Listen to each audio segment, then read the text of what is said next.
آپ کو بتائیں کہ لاہور میں وزیر اعظم شہباز شریف سے ملاقات میں صدر آصف علی زرداری نے کہا ہے کہ کسی کو پاکستان کی جانب میلی آنکھ سے نہیں دیکھنے دیں گے۔ دونوں رہنماؤں نے بھارت سے سیز فائر کے بعد کی صورتحال پر تبادلہ خیال کیا۔ وزیر اعظم نے صدر کو اپنے غیر ملکی دوروں پر بھی اعتماد میں لیا۔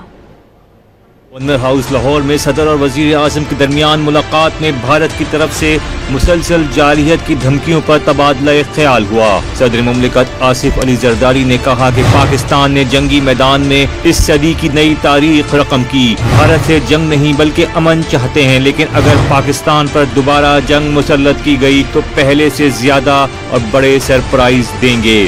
صدر نے کہا کہ ہم نے مل کر پاکستان کو ترقی کی راہ پر گامزن کرنا ہے۔ پاکستان کی کامیابیوں کو آج دنیا تسلیم کر رہی ہے، کسی کو پاکستان کی جانب میلی آنکھ سے دیکھنے نہیں دیں گے۔ وزیر اعظم نے کہا کہ دنیا پاکستان کی جنگی مہارت کی معترف ہو گئی۔ عالمی سطح پر پاکستان کے موقف کی حمایت ہی اصل میں جیت ہے۔ وزیر اعظم نے بتایا کہ پاکستان، چین، ترکیہ اور آذربائیجان کے ساتھ دوستی میں ایک نئے باب کا آغاز ہوا۔ دوست ممالک کے دورے بہت کامیاب رہے۔ پاکستان کا سفارتی وفد بھارت کے جھوٹ کے جواب میں دنیا کے سامنے اپنا موقف رکھے گا۔ کہا کہ پاکستان نے ہمیشہ امن کا پیغام دیا۔ پاک افواج کی بہادری سے اب کوئی میلی آنکھ سے نہیں دیکھ سکتا۔